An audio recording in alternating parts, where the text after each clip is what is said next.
हर हर Mahadev. Good night आप सभी दोस्त को नमस्कार प्रणाम। हम गायक गिरधारी तिवारी, मेरे जितने भी यूट्यूब पे चैनल पे देखने वाले लोग हैं वे सभी को मेरी तरफ से प्रणाम नमस्कार। एक थोड़ा सा गीत गुनगुना रहे हैं गाना। अगर आप लोगों को अच्छा लगे तो कमेंट कीजिएगा, लाइक कीजिएगा, सब्सक्राइब चैनल को कर दीजिएगा और शेयर भी कर दीजिएगा। कि जाके परदेसवा में भुला गइला राजा जी, अखिया के झुलुहा झूला गइला राजा जी, अखिया के झुलुहा झूला गइला राजा जी।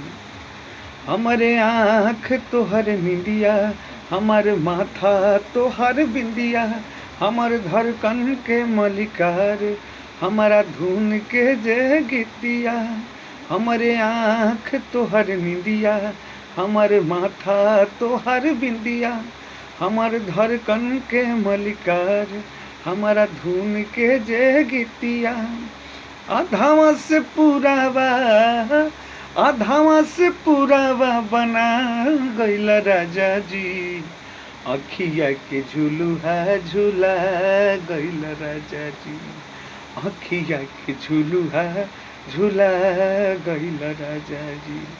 हम तो वही जे आवतानी जहाँ रहुआ गइल बानी, हमारे काल्हे के बाटी कट मनावा अब नहीं मानी।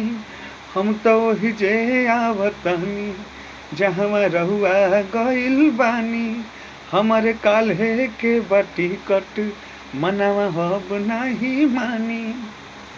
मतलब तू बिरहिन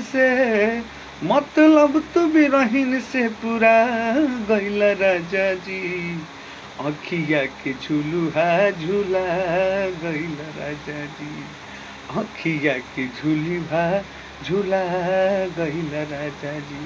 थोड़ा लाइट का प्रॉब्लम है, इस वजह से अंधेरा आ रहा है, उसके लिए आप लोगों से सॉरी, धन्यवाद।